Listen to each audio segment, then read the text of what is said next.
What's up, guys? I got some Thanksgiving football to break down for you. It's not even Sunday, and we already have Sam Howell's Week 12 film ready to go. Overall, I think the takeaway from this game against Dallas was that Sam Howell played really well. And that's going to seem weird because they only scored 10 points and they got blown out. So how the hell can that be true? Well, I'll show you. Bear with me. But basically, he had no help, and he still didn't make many mistakes. Now, I stopped grading in the fourth quarter after the fourth down sack because Dallas scored a touchdown 3 plays later, and the game was over, right? When the other team is eating turkey legs out of the Salvation Army Bowl, that's how you know that nobody's head is really in the football game anymore. And I think it's telling that Sam Howell did throw a pick six, and it was a bad throw. But it's telling to me that Deron Bland got the interception because he was chasing an all-time record. And after the turkey incident, I don't think anybody on either team cared, right? The offense is deflated. The defense is elated. Everybody just wants to go home and eat some stuff. Quickly, before we get to the film, let's check out the chart. So again, I stopped grading in the fourth quarter. That's what 4Q blowout means. No elite throws, although there was one that was close. You'll see it. And then there were 4 great throws. One of those, again, which could have been graded as elite. It was a throw 30 yards downfield. Sam was being hit well throwing. Third down. Beautiful. But difficulty wasn't hard enough to be elite, in my opinion, just because the coverage wasn't that tight. He had 2 solid throws, 16 routine throws, which is normal. Most throws are going to be routine, right? That's why they're routine. Only 3 bad throws and 1 pickable ball. Now, yes, you can count the pickable ball to Deron Bland on the next drive. Fine, go ahead. That's still remarkable accuracy to miss only 5 passes on 31 dropbacks. 84.6% accuracy rate. Now, again, a lot of routine throws, but that's nuts. To just not miss throws is really impressive, right? His accuracy plus, which just takes out all the routine throws and you're only counting the throws down the field, is still 60%, right? He had 6 positive throws, 4 great, 2 solid. And he had 4 negative throws, 3 bad, 1 pickable. That's excellent, right? League average is 45%. So even in a game where they didn't score many points and he was under siege, constantly having to escape pressure, 20 positive pocket manipulations on 29 fucking dropbacks, that's nuts. Produced a positive play at 26.5%. That's above average. Produced a negative play at only 11.8%. That's below average. And that keeps with his season trend. He's been really good in his first season. He's been a very, very good top 10, certainly maybe top 5, probably top 10 quarterback. That's nuts. And people are talking about benching this guy or moving on from him. Are you kidding? Doesn't he lead the league in passing yards? Like, look, I don't care about stats, but I thought y'all did. And if you care about stats, the guy with the most passing yards probably shouldn't get benched or replaced. Regardless, that's enough talking about what happened. Let's do some showing what happened. To the film. The Commanders are going to come out and start this game running the ball twice, and that's super rare for them. They're the most pass-heavy team in the league, and I think it's because they fear Dallas's defensive line and what it can do to their offensive line. But on third down, Sam Howell throws a very routine throw on a very well-designed wheel route to Brian Robinson. Good job, first down. For those of you who are new here, I don't want you to get it twisted. A routine throw means it's exactly what you expect an NFL quarterback to do. So Sam Howell didn't do anything special on that play. Eric Bieniemy did a good job of designing a very efficient play. Here on the next first down, little play action, Sam Howell's going to get sacked here. Now, this is what they're trying to do with the play. The idea of this play is to flood the open field we know that it's open field safeties because we got 2 high safeties, right? Which means that the middle of the field is open. They're going to be splitting probably in cover 2, maybe in cover 4, but either way, the middle of the field is going to be open, and that's where number 4, Curtis Samuel, is running. The idea is that you get this receiver running and splitting the safeties, running between them, opening up a void, while Terry McLaurin at the top of the screen runs a deep over route, pulling this left safety away and occupying the right safety, the top of screen safety, before he crosses the middle.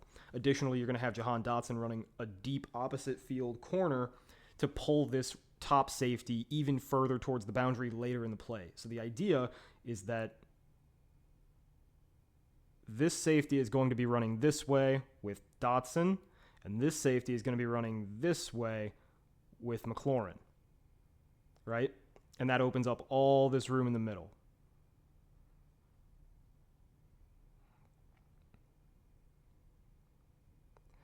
Unfortunately, that takes time, and Howell doesn't get time on this play. Now, we're going to watch the film real quick because there is an outlet. There is a way that Howell can complete the play without getting sacked, and he doesn't. So, play action, top of his drop, right here. This is where you want to see things developing, and they're developing much more slowly than we expected, right? For whatever reason, nobody has progressed through their route enough at this point in the snap. Now, I don't know if that means that Howell dropped back too quickly because he's skittish, or if it just means that the receivers got out of their breaks slowly.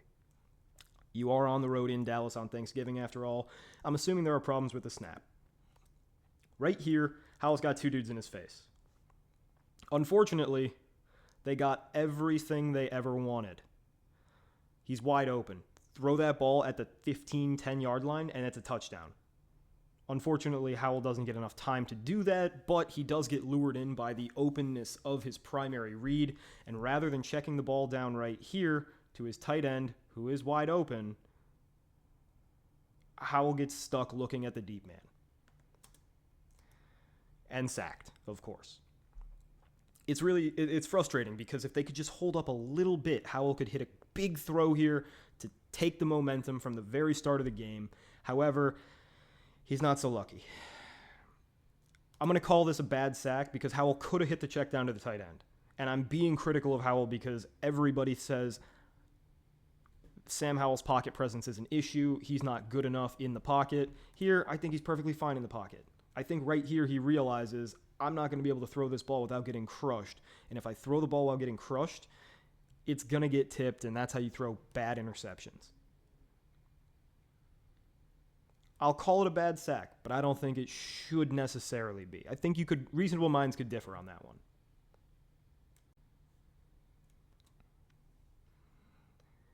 Second and long. I don't know what this is. I guess McLaurin gets bumped off his route. I don't understand why Howell is throwing that far upfield. I guess it's a little too much anticipation. That's a bad throw. Not a great set of downs here. 2 plays in a row in which Howell could have done more.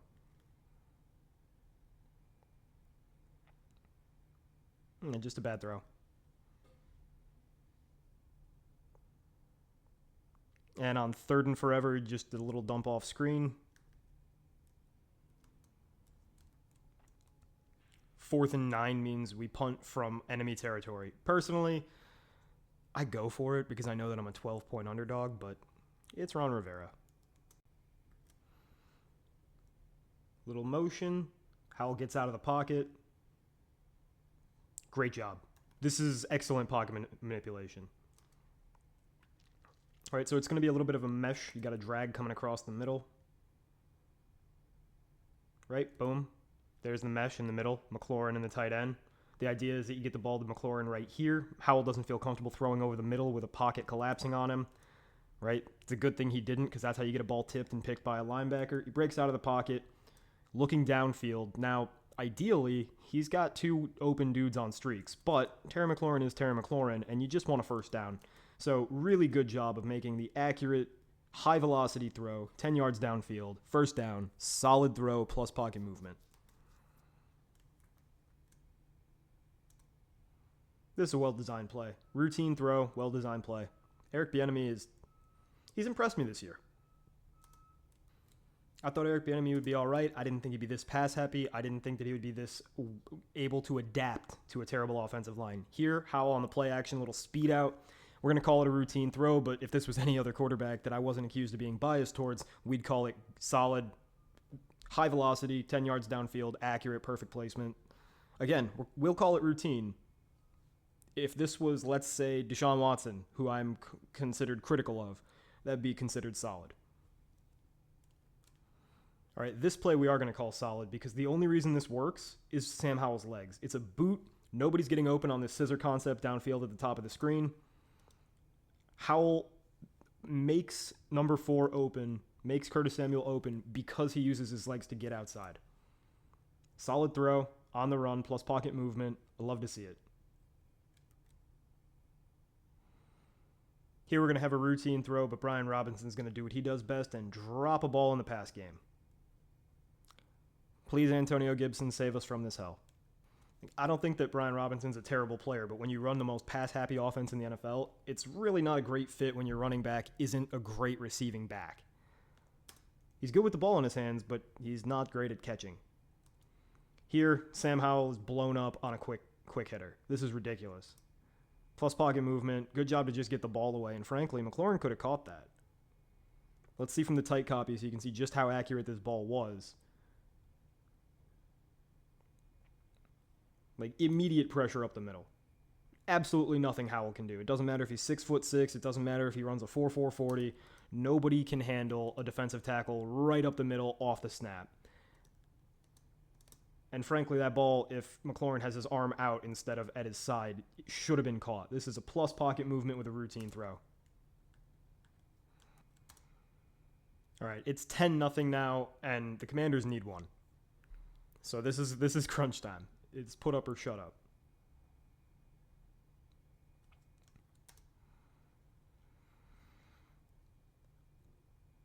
Third drive of the game opens with a run. Now some play action. Howell out of the pocket. Where's he supposed to go? This is a busted play from the start. Nobody's going to get open. Howell just throws it away. I actually really like the idea of throwing it away into the play because there's nobody there to defend the ball, right? It's not going to accidentally be a pick, but if the receiver wants to make a big play, it's apparent. It's there, right?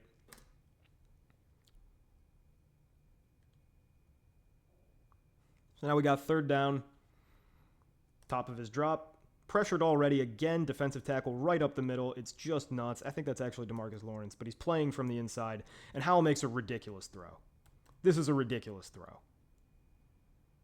If you just give the guy a quarter of a second of time, he can make excellent plays. His downfield accuracy is fantastic. With DeMarcus Lawrence in his chest, Sam Howell lets go of the ball at the 15. The catch is made at about the, 42? That's a 30-yard throw on a dime while being crushed. That's great at the least. It's elite if you're courteous. Again, because it's Sam Howell, because we're trying to avoid any bias, we'll call it great, but that is sick. Plus pocket movement for throwing while being hit. Great throw on the dime, 30 yards downfield. Not a lot of quarterbacks have the arm talent to make that throw in the first place, much less make it accurately and in the clutch on third down. Here a little empty, love to see it. Hits the routine slant. Keep the chains moving. You want to see what universal failure on the offensive line looks like? Watch this. It's a screen.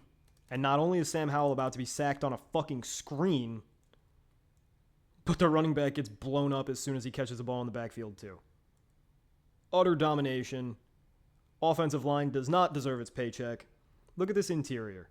Just toothless. What is 75 doing? Look at the left guard. Watch the left guard. He's not there. And then he's just dancing around in the middle. Like, I know that you're not supposed to sell a full block on a screen, but if he can run through you that easily, you might as well hire a teenager from the grocery store. That's nuts. A lot of people, especially Commanders fans, have been wondering why Terry McLaurin doesn't have more big plays, more big catches, more touchdowns. Here's a great example of why. This is how this play is supposed to go. This is a very basic read, right? You've got Terry McLaurin at the top of the screen. He's going to run an out and up. So he's going to fake like he's running an out, double move, go up downfield. And against Deron Bland, who bites as much as anybody, that's why he's got so many pick sixes, you would expect that this will work. This should be a touchdown. You got the mesh underneath as just like a safety valve in case, something happens to McLaurin or in case the protection doesn't hold up. And guess what? Despite keeping 6 people in protection, right? Look at Antonio Gibson doing his best offensive lineman impression. Sam Howell's got a collapsing pocket right away, and he doesn't have time to hit Terry McLaurin, who is open on the double move. Would have been a touchdown. Let's watch it again from the start. This time I won't interrupt as much. Right here's the top of the drop. Had to get the ball out. 92 was going to hit him if he waited for McLaurin. So good job managing the pocket. But now you have a routine throw That's basically a forfeiture of this drive because you don't have enough time to make the deep shot to Terry McLaurin. Keep Sam Howell upright. Keep Eric Bieniemy calling plays. They will hit explosives like crazy. They will put up awesome numbers. They're already leading the NFL in passing. It would be a much wider margin if Commanders didn't drop balls and the offensive line could just hold up for 3 seconds. Commanders are going to take a deep shot here on first down. Bad throw. Just a miss.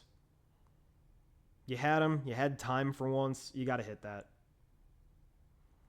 7-man max protection, by the way. And this is why scouting services like PFF and ESPN's pass block win rate and everything, this is part of why they overrate the Commanders' offensive line. The Commanders do a ton of max protection. So here they keep a tight end and a running back in, which means they only have 3 dudes running routes. That's going to help because not only are you having more blockers, which helps you, but you're asking your offensive linemen to do easier things. Notice how almost everybody is double teamed on this screen. That's because you have twice as many blockers as they have rushers. That means that it's way easier for them to do their job, right? If PFF's grading this play, they're going to say, oh, 75 did his job. He didn't allow a pressure. Well, that's because he was double teaming a guy, right? So it looks like they're doing better than they are. And that's why you got to actually watch the film if you want to know what's going on. And that's why every Commanders fan watches and says, oh, this offensive line sucks. But then algebra addicts and geeks like Eric Eager will say, like, oh, no, it's actually 16th in the league. No, it's not. It's probably the worst. Here, nice job on second down, a rebound, routine throw. Simple, staying in rhythm, not allowing the pressure to get to him. That's one thing I really appreciate about Sam Howell's game is he keeps on getting pressured and he keeps on keeping his eyes downfield. He does not mind getting hit. He does not get skittish in the pocket like David Carr did with the Texans all those years ago. He doesn't mind. He's just here to play football. Here's going to be a little play action and a routine throw, and Howell's going to want to hold. I can see it.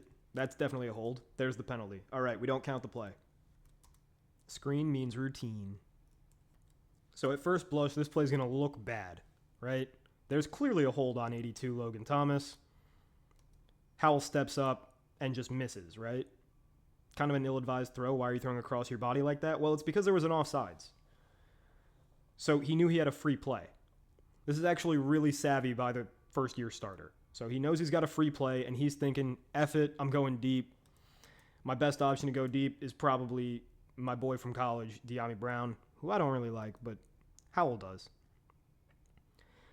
And he gives him a half-decent shot. You know, it's ridiculously hard throw, super low percentage. You would never endorse it unless it was a free play, in which case, yeah, F it, fine. So plus pocket move for understanding that he's got a free play, but nothing else. Here's another sack that's just total offensive line failure. Play action, and the running back and the quarterback get hit. This is disgusting. There is no excuse for this. You can't watch this game and tell me that the Commanders' offensive line is adequate. Right? 5-man protection. The right tackle doesn't know what the fuck he's doing. The right tackle just passes a free rusher off. I think that's Sam Williams. That's ridiculous. And it's not like the left tackle does any better. I know it's Micah Parsons, but goddamn, you gotta hold up for a second and a half. Howell doesn't even get to finish his fake. This is a no-fault sack, obviously. This is why we watch the games, because Eric Eager is going to say, oh, Howell took 5 sacks. He shouldn't have done that. And I'm going to say, should he have teleported? Can he fly?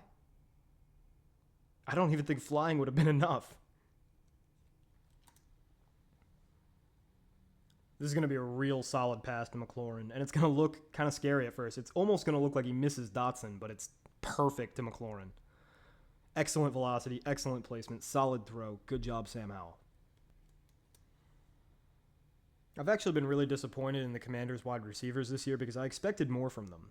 These are guys that I thought were really good. I thought Curtis Samuel was really good. I thought Jahan Dotson would take a step forward, and neither of them really has met that expectation. Here, nobody's open at all.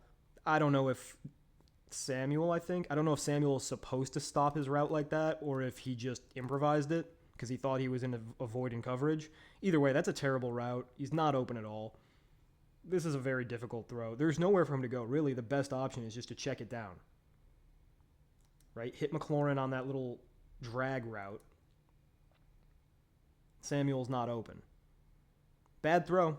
Should have just underhand tossed it to McLaurin, but the play isn't helping that much either. Here, awesome job by Sam Howell. This is fantastic.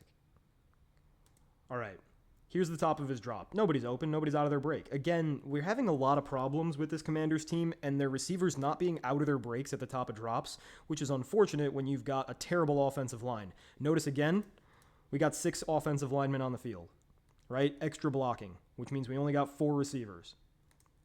Howell steps up, plus pocket movement. Great job navigating. He's got his receiver on an out-breaking route. Hits Jahan Dotson right between the number. Well, right. I mean, it's hard to be between the number 1, but it's a perfect throw. And you'll see better here on the tight copy. This is 2 plus pocket movements. 1 because he steps up right here. 1. And then 1 because he's running to his left while delivering a fucking dart. Fantastic play. 2 plus pocket movements. Solid throw. Great play, Sam Howell. Keeping his team alive.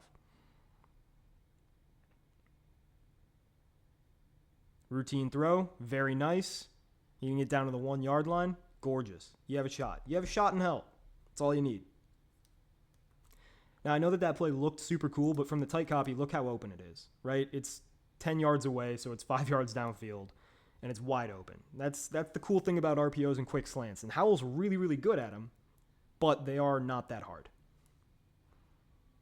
We're going to punch it in for a touchdown here. Look at you, Sam Howell. Great job, good run, positive run, touchdown. So this is the start of the second half. The score is now 20 to 10. And look at Howell making magic happen.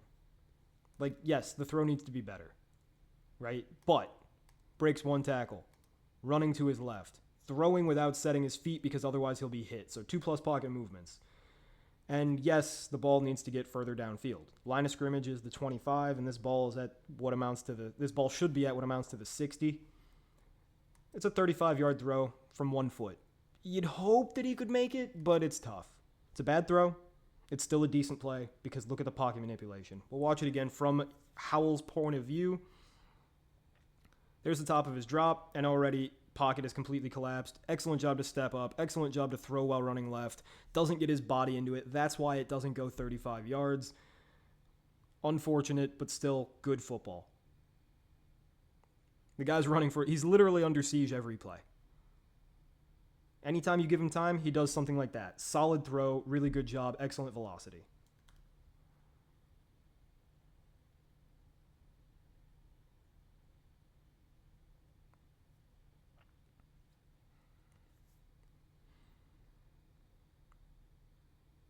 Great job manipulating the pocket, stepping up, making a routine throw. Again, 2 plus pocket movements, or 1 plus pocket movement, and a routine throw.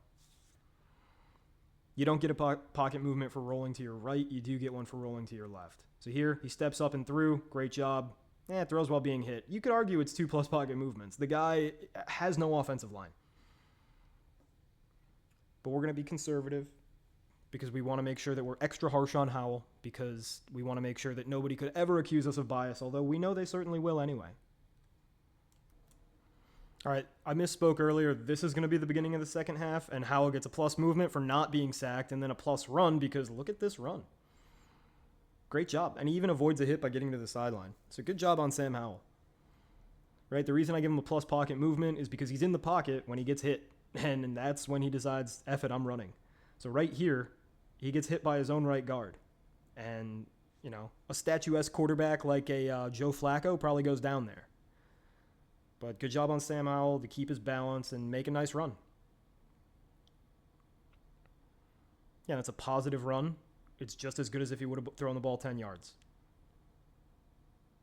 Little play action. Speaking of throwing the ball 10 yards, not quite, but very nice field side throw, right? So that means he's going to the far hash. Takes more arm talent than you'd think, but it's still just routine. Speaking of routine, here's a screen. And again, just a routine little curl out. I really want to dive into this play because on the stat sheet, it looks like an incomplete pass, but this is actually a very good deep ball. So let's back up. Let's look at the pocket management first. We're going to really do the whole play here.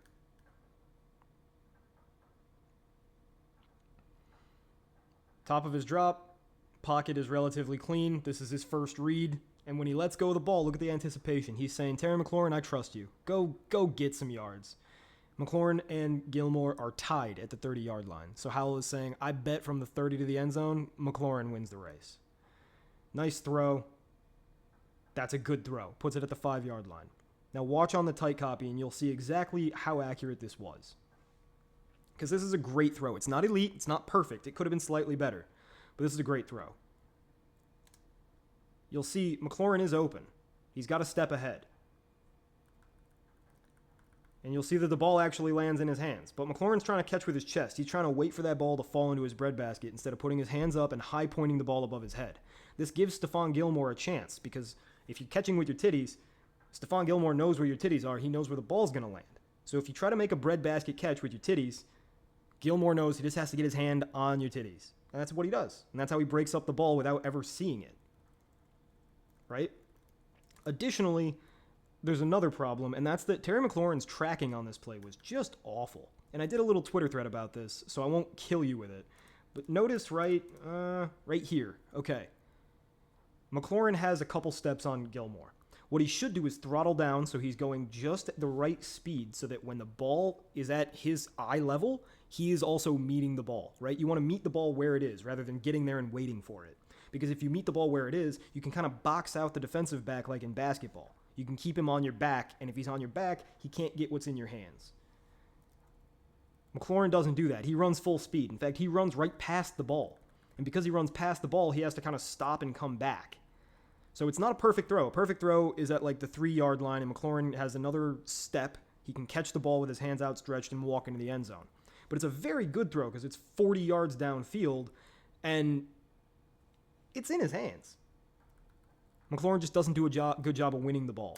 So that's a great throw, and there are many throws that are of the exact same location and caliber that get caught because receivers are better at tracking. And Terry McLaurin's an awesome receiver who's very fast, and he's excellent at the catch point typically. But his tracking and his footwork in route running are not great, and that's why he wasn't a top 10 pick, because typically guys who are 6'2", insane athletes with killer speed and a love of the fucking game, they usually go in the first round. He didn't because he doesn't have that refinement, or at least he didn't. And he's been improving throughout his career, but right there is something he needs to work on. His tracking was very lacking. Look at me rhyming. All right, first down, gotta have it drive. And tell me what Sam Howell's supposed to do. Here's the top of his drop. Does he throw that quick slant? Because if he tries to throw the quick slant, he's going to have Micah Parsons in his face before he gets the ball out of his hands. Right? You got to remember it takes about a third of a second for any quarterback to release the ball. So there is a small window, like right here, before he even finishes his drop, Howell can throw this ball. But here, when he sets up, it's already gone. Right? He hasn't even gotten his arm back, and it's already gone. It would have taken a Herculean effort. He would have basically what he would have had to have done is abort the snap, right? Abort the drop back and throw the ball before he actually sets his feet in order to get away. So here, plus pocket movement to avoid, but there's just too many of them. Plus pocket movement, no fault sack. Again, I'll tell you exactly when Howell, right here, the ball needs to already be out right here if Howell's going to have a shot in hell.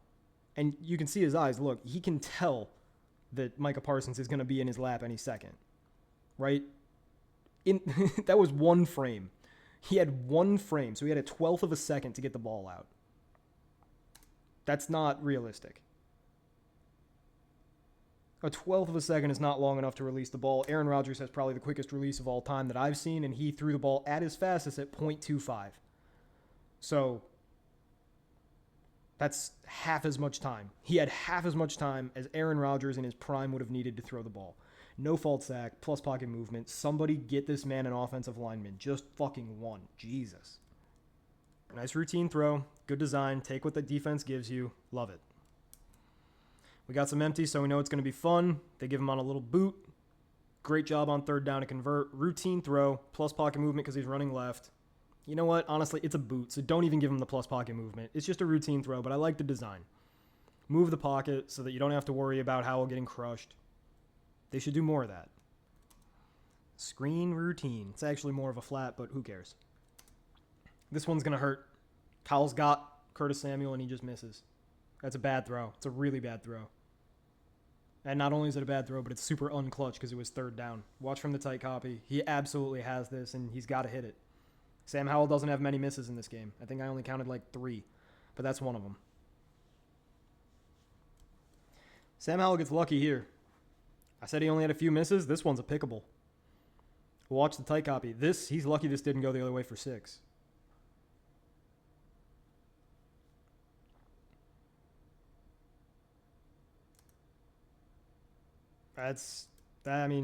It's close, right? That would have been a really nice catch, but for the defensive back, it would have been a really nice catch. So we'll call it pickable. On the very next play, 3rd and 17, Howell does a great job of stepping up and throwing a strike, though. This is a great throw. Ton of velocity. Not a lot of quarterbacks have the arm talent to do this. Guy in his face still makes the nice throw. You wish the ball would have carried another yard, right? You wish that Pringle would have come back to the ball so he could stay upright and get to the ball, but great throw. Here. What the fuck? So this is 3rd down. Or 4th down, rather. Howell has to do a pump fake so that he can just buy a little bit of time because he's got a free rusher on him. Steps up and through, so a plus pocket movement, and then he gets crushed by 2 defensive tackles. What are we doing? It's no fault sack, obviously. Plus pocket movement because he beats 33. Brian Robinson did absolutely nothing to stop 33. You'd love to see Brian Robinson step up and drive into him, but that's going to be the game. This is the game right here because the Cowboys are going to score a touchdown, and now it's not competitive anymore. And everything that happens after this point, it doesn't really matter. You know, the Commanders were deflated and not probably giving their best effort. The Cowboys were elated and not probably giving their best effort. It was preseason football after this touchdown on the next play.